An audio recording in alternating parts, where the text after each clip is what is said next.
Они присвоили свыше 2,3 миллиона сомани заработной платы сотрудников ГЭС.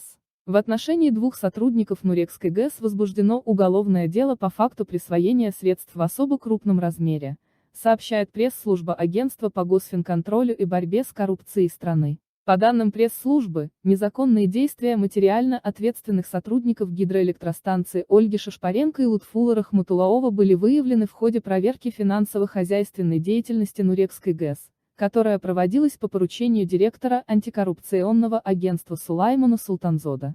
Было выявлено, что посредством 38 пластиковых банковских карт Шашпаренко и Рахматуллаов присвоили заработные платы персонала на общую сумму 2 383,1 тысяч сомани, сообщает пресс-служба. После выявления правонарушения Шашпаренко и Рахматуллаов вернули из присвоенной суммы 1 818,5 тысячи сомани. В отношении вышеназванных лиц возбуждено уголовное дело по статьям 245 часов 4 присвоение или растрата и 323 служебный подлог УК Таджикистана. Им грозит лишение свободы на срок до 15 лет с лишением права занимать определенные должности или заниматься определенной деятельностью сроком до 5 лет, сообщает пресс-служба агентства.